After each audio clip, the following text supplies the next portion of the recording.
Hello students, welcome to the channel study with Giri sisters. तो WB class 7 का हम chapter 9 कर रहे थे और हमने इंट्रोडक्शन कर लिया था।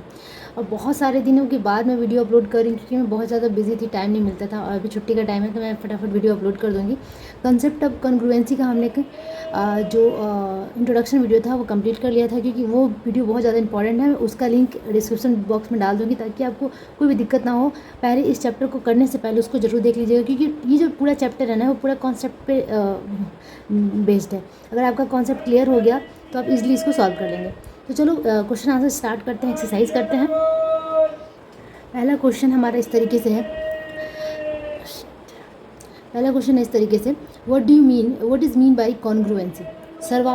सर्वांग समता से क्या समझते हो, ये लिखो। ठीक है, तो ये मैं पूरा इंग्लिश मीडियम के बच्चों के लिए बना रही हूँ, क्योंकि इंग्लिश हिंदी करने में काफ़ी दिक्कत होता है। मैं हिंदी में फिर से कोशिश करूँगी बनाने के लिए। अगर आप लोग को हिंदी में वीडियो चाहिए तो प्लीज़ कमेंट कीजिए। अगर 10 से ज़्यादा कमेंट्स होंगे तो मैं इसको ज़रूर अपलोड करूँगी। तो इसे मुझे समझ में आएगा कि एक्चुअली बच्चे चाहते हैं। ठीक है, तो जो भी आपका डिमांड है, जो भी आप चाहते हो, आप प्लीज़ कमेंट ज़रूर कमेंट कीजिए, बताइए, ताकि हम उस तरीके से वीडियो को अपलोड कर सकें। तो चलो बनाते हैं क्वेश्चन नंबर 1। सर्वांग समता से क्या समझते हो? ये मैंने पहले भी एक्सप्लेन कर रखा है इंट्रोडक्शन वीडियो में। मैं फिर से इसका आंसर लिख देती हूँ, लेकिन पूरा एक्सप्लेनेशन वहाँ पर दिया हुआ है। ठीक है, तो सिंपल सा इसका डेफिनेशन है कि when one geometrical figure geometrical कह सकते हैं, ज्योमेट्रिक फिगर कह सकते हैं, फिगर मेड टू कोइंसाइड, है ना, made to coincide with the other.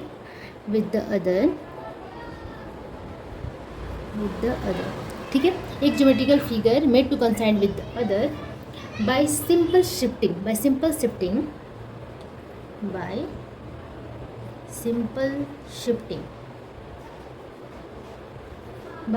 Shifting और by both.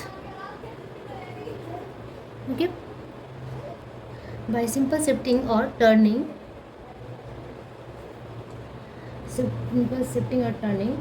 और by both, सॉरी। ठीक है, तो पहले बोथ मैंने लिख दिया था, सॉरी। बाय सिंपल शिफ्टिंग, या तो शिफ्ट कर दे या टर्न कर दे या फिर दोनों तरीके से यूज़ कर दे, then they are called congruent to each other. Then they are called to congruent।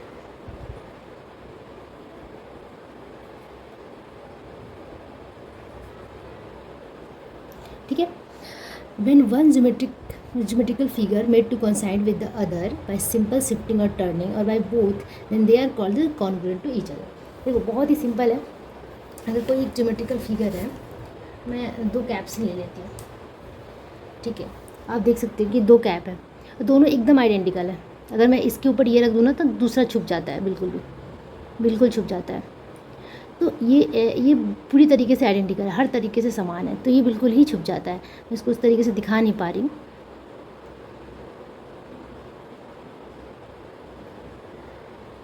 ठीक है, तो आप देखो कि ये बिल्कुल ही छुप जाता है। तो इस तरीके का जो फिगर है उसे हम इस तरीके का जो प्रॉपर्टी है उसे हम कहते हैं कॉन्ग्रुएंसी। ठीक है, अगर शिफ्ट कर दें, मैंने 2 ट्रायंगल ले लिया है सेम लेंथ का, यहाँ पे भी समझ लो ये 3 सेंटीमीटर है, 3 सेंटीमीटर, यहाँ 3 सेंटीमीटर, और दूसरा भी ऐसे ही ले लिया सेम। ठीक है, और दोनों को एक दूसरे के ऊपर रखा, ठीक है, शिफ्ट कर दिया, और दोनों ही एक दूसरे को बिल्कुल ही कैप्चर कर ले रहे हैं, बिल्कुल ही ढक ले रहे हैं। इसका मतलब क्या है कि वो दोनों एक दूसरे के साथ कॉन्ग्रुएंट है। ठीक है, इसका मतलब कि कॉन्ग्रुएंसी का मतलब क्या होता है? Equal in all aspects. चाहे वो 3 कंडीशंस होते हैं, मैंने बताया भी था, साइड्स, या तो हम साइड को ले लें, या फिर साइड को ले लें। एक एंगल और 2 साइड इक्वल होने चाहिए, मतलब इसका 2 एंगल, एक एंगल इक्वल होना चाहिए, एक एंगल और 2 साइड इक्वल होना चाहिए। ठीक है, 2 साइड इक्वल है, मान लो ये साइड इसके साथ इक्वल है, और ये साइड इसके साथ इक्वल है। ठीक है, तो इस तरीके से 4 कंडीशन है, RHS भी है। ठीक है, तो मैं वही बता दूँ, एंगल साइड हो जाता है और एक RHS हो जाता है। ठीक है, तो एंगल साइड में क्या होता है? 2 एंगल इक्वल होता है और एक साइड इक्वल होता है।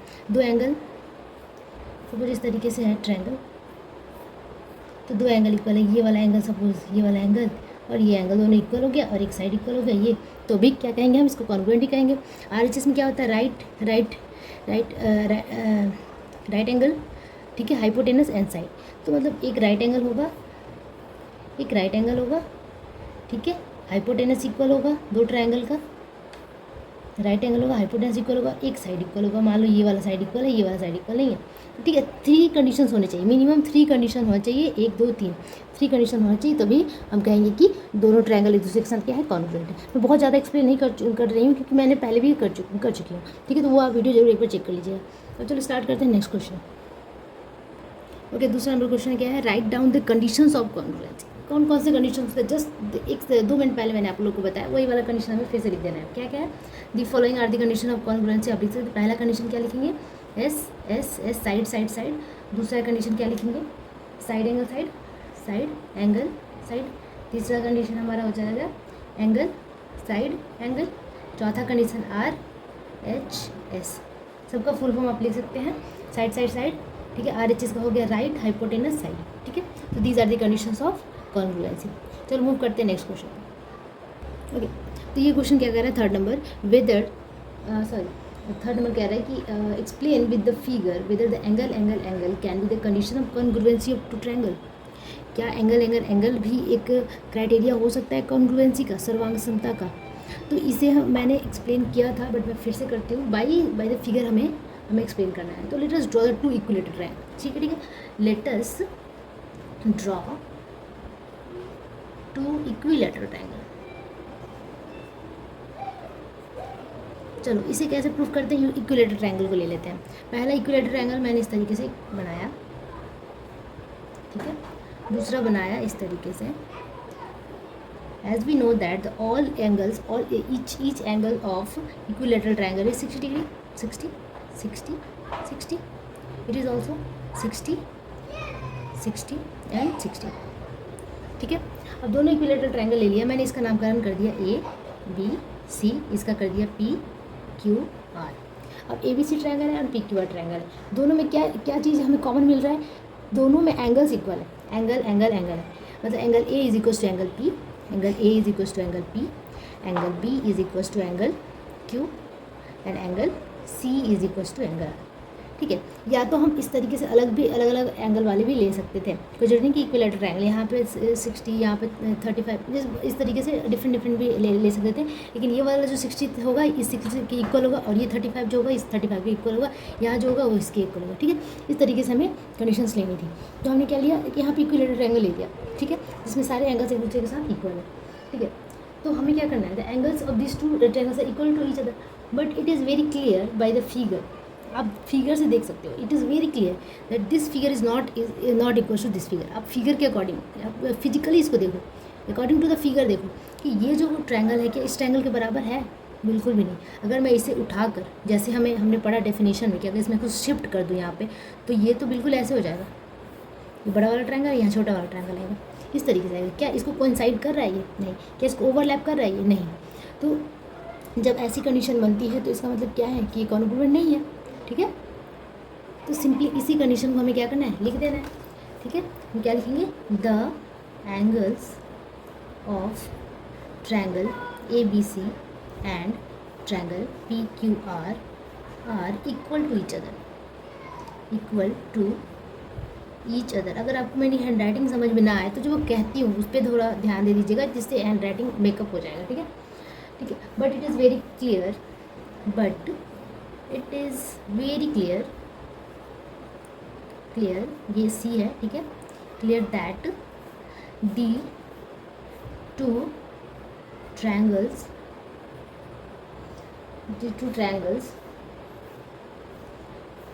Are not congruent because if we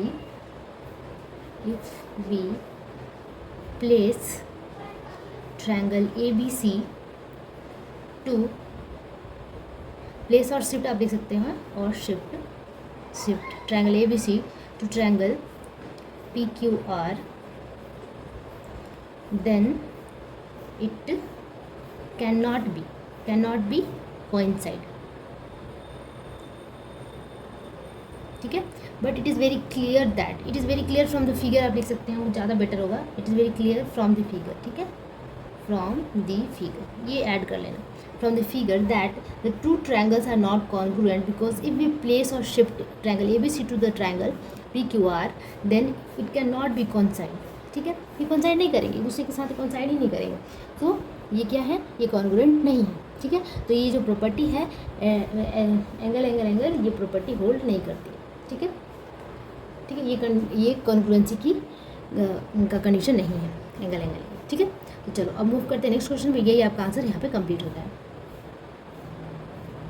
okay, अब नेक्स्ट क्वेश्चन क्या कह रहा है, फोर्थ नंबर, नीचे दिए गए त्रिभुजों के प्रत्येक दो कोण समान और दो कोण समान नहीं है, उससे सर्वांग समता की शर्त की युक्ति देकर लिखो। ठीक है, मतलब कौन सा सर्वांग सम होगा, कौन सा कॉन्ग्रुएंट होगा, कौन सा नहीं होगा, ये हमें बताना है बाय द गिवन फिगर। ठीक है, तो मैं एक बार फिर से आपको क्वेश्चन पढ़ के सुनाती हूँ, मैंने लिख रखा है, let us explain the condition of congruency with the following pair of triangles. Following pair of triangle, दो ट्रायंगल दिया हुआ है, pair of triangles in each case are congruent और नॉट। ईच केस, जितने भी केसेस यहाँ पे दिए गए हैं उसके अकॉर्डिंग ये कॉन्ग्रुएंट होंगे या नहीं, ये हमें प्रूफ करना है, बताना है। ठीक है, तो पहले आप देख सकते हैं, मैं इसको जूम करके दिखाती हूँ। पहले आप देख सकते हैं कि जो ये ट्रायंगल है, ट्रायंगल ए बी सी और ये डी ई एफ है, यहाँ पे ए बी कितना है 5 सेंटीमीटर है और डी एफ कितना है 5 सेंटीमीटर है।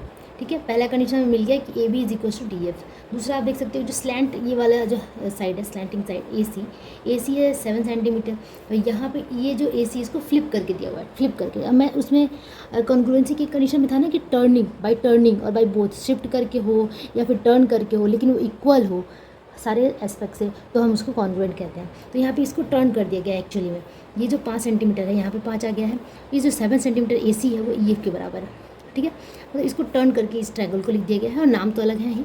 ठीक है, और यहाँ पे ई डी जो है, ई डी 6 सेंटीमीटर और यहाँ पे बी सी 6 सेंटीमीटर है। तो हमें कंडीशंस क्या क्या मिला कि यहाँ पे किसने लिख रखा है, एक्चुअली मैंने जिससे बुक लिया था उसी की हैंड राइटिंग होगी।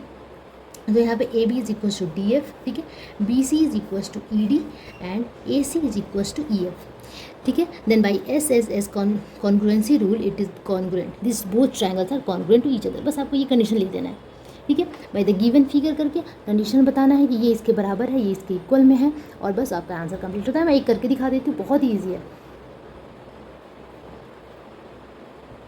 ओके, तो सॉल्यूशन में क्या लिखेंगे हम, A C is equals to E F. ठीक है, A B is equals to D F, A B is equals to D F by the given figure. By given figure लिख सकते हैं, by given figure A C is equals to D F, A B is equals to D F.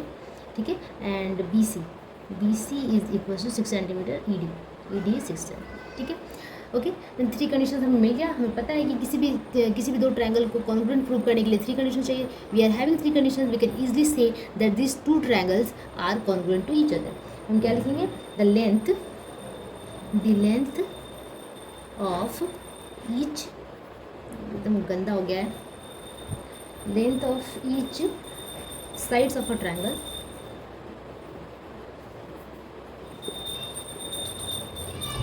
are equal,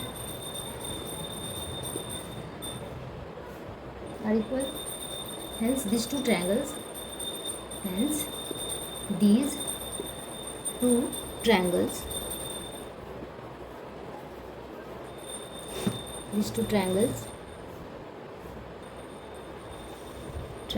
are congruent by SSS rule. SSS congruency rule लिख सकते हैं, SSS rule लिख सकते हैं। ठीक है, तो ये जो दोनों ट्रायंगल है ये SSS कॉन्ग्रुएंट रूल के तहत क्या है, इक्वल है, मतलब कॉन्ग्रुएंट है। ठीक है, तो इस तरीके से आपको क्वेश्चन का आंसर दे देना है, बहुत ही सिंपल है, 2 लाइन लिखना है, आंसर कंप्लीट हो जाता है। ठीक है, चलो नेक्स्ट फिगर देखते हैं। ओके, नेक्स्ट फिगर देखते हैं, क्वेश्चन नंबर 2। इसमें आप देख सकते हैं कि पी क्यू आर और क्या है यहाँ पे G H I, P Q R G H I, these are the 2 triangles and it is given there that P Q is 5.5 centimetre and H I is 5.5 centimetre. ठीक है, तो 2 side यहाँ पे हमें एक पेयर ऑफ साइड हमें यहाँ पे इक्वल मिल गया है। दूसरा क्या है, आप देख सकते हैं कि कोई एक बीच का एंगल इक्वल होना चाहिए। आप देख सकते हैं यहाँ पे 60 डिग्री है, यहाँ पे 60 डिग्री है। ठीक है, दूसरा क्या मिला, हमें एंगल मिल गया। तीसरा ये साइड है Q R is equals to G I because both are 8.2 centimetre. ठीक है, तो यहाँ पे कौन सा कॉन्ग्रुएंसी रूल लगेगा, साइड एंगल साइड, मतलब दो साइड और एक एंगल इक्वल है तो इसे हम कह सकते हैं कि ये कॉन्ग्रुएंट है, ठीक है। Then these two triangles are congruent to each other by the SAS congruency rule, ठीक है। बहुत सिंपली आपको एक या दो लाइन में इसका आंसर कंप्लीट कर देना है, तो इसे मैं लिखने नहीं जाऊँगी क्योंकि इतने स्मार्ट आप लोग हो कि आप लोग इजीली लिख सकते हो, ठीक है। थर्ड नंबर क्वेश्चन देखते हैं। फिगर आप देख सकते हो 4 सेंटीमीटर AC, पेंसिल नहीं है अभी, ठीक है। आप देख सकते हो यहाँ पे AC 4 सेंटीमीटर है और यहाँ पे क्या है DE 4 सेंटीमीटर है, AB दिया नहीं है, EF नहीं दिया है, 3 सेंटीमीटर दिया है DF, और यहाँ BC और ये बीच का कोण भी 30 है, तो ये भी कॉन्ग्रुएंट टू ईच अदर होगा, ठीक है। वही SAS कॉन्ग्रुएंसी रूल, ठीक है। अब फोर्थ नंबर देखते हैं। ये RHS लग रहा है मुझे क्योंकि 90 डिग्री दिख रहा है। पहला राइट एंगल इक्वल है, one right angle, B is equal to E is equal to 90 degree है, ठीक है। दूसरा क्या मिला हमें, AB 5 सेंटीमीटर है, यहाँ पे EF 5 सेंटीमीटर है, ठीक है। एक साइड में मिल गया और एक हाइपोटेनस होना चाहिए। RHS में क्या होना चाहिए, एक हाइपोटेनस ये है, जस्ट राइट एंगल का अपोजिट वाला साइड हाइपोटेनस होता है, तो ये 7 सेंटीमीटर है, यहाँ पे भी 7 सेंटीमीटर राइट एंगल के अपोजिट में है, तो AC is equal to ED। तो यहाँ पे हम लिख सकते हैं कि it is the both triangles are congruent to each other by the RHS congruency rule, ठीक है। अब चलते हैं 5 नंबर पर। 5 नंबर देखते हैं। यहाँ पे आप देख सकते हो कि दो एंगल्स इक्वल तो हैं, दो एंगल इक्वल है और एक भी साइड इक्वल नहीं है, ठीक है। 60 डिग्री, यहाँ पे 60 डिग्री आ रहा है, 45 है, लेकिन कोई भी साइड इक्वल नहीं है। और देखने से भी by the figure also we can say this two triangles are not similar, not equal to each other, ठीक है। तो ये इक्वल नहीं है, ठीक है। तो सॉरी, ये इक्वल नहीं है, ये कॉन्ग्रुएंट नहीं है। अब चलते हैं 6 नंबर पे। 6 नंबर देखते हैं कि यहाँ पे BC 4 सेंटीमीटर दिया हुआ है और ये है EF 4 centimetre.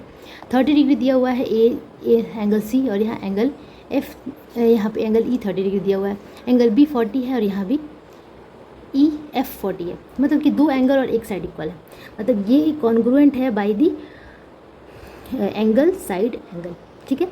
SAS congruency rule से, तो these both triangles are congruent to each other, ठीक है। 7 नंबर फिगर देखते हैं। इस फिगर में क्या है, 40 डिग्री और 40 डिग्री, ठीक है। दो एंगल इक्वल है, 3 सेंटीमीटर, दो साइड भी इक्वल आ रहे हैं। BC and DF also equal to each other, मतलब कि दो साइड और एक एंगल इक्वल है, तो ये क्या है, कॉन्ग्रुएंट है, ठीक है। नेक्स्ट देखते हैं क्वेश्चन नंबर 8। इसमें आप देख सकते हो कि सारे एंगल्स एक दूसरे के साथ इक्वल है। 55, यहाँ भी 55 है, यहाँ भी 55 है, यहाँ 70, यहाँ पे 70 है, 3.5 एंड 3.5 है। अब यहाँ देखो कि ये कॉन्ग्रुएंट होगा कि नहीं, दिखने से तो ये कॉन्ग्रुएंट नहीं लग रहा है, लेकिन मैं इसको एक बार अब एक्सप्लेन करती हूँ लिख कर। ओके, तो अब हम आ चुके हैं क्वेश्चन नंबर 8 पे। फिगर नंबर 8 आप देख सकते हो इस तरीके से फिगर बना हुआ है। बुक के अकॉर्डिंग मैंने कोशिश किया फिगर बनाने के लिए, ठीक है। एंगल A 55 है और यहाँ पे E 55 है, B 55 है और यहाँ D 55 है, और ये एक बीच का एंगल दिया है 70 degree. This is also equal to each other, मतलब कि angle C is equal to angle F, ठीक है। अब क्या क्या कंडीशन है वो पहले लिख लेते हैं हम, ठीक है। पहला कंडीशन हम देख सकते हैं कि AB side AB is equal to DF, AB is equal to DF, ठीक है। पहला कंडीशन मिल गया, वो था 3.5 सेंटीमीटर। दूसरा है angle B is equals to angle D equals 55 degree, ठीक है। Angle A is equals to angle E कह सकते हैं हम, 55 डिग्री ये भी है। And angle C is equals to angle F equal 70 degree, ठीक है। There are the 3 angles are equal in the both triangles ABC and DEF. So these two triangles are, ठीक है।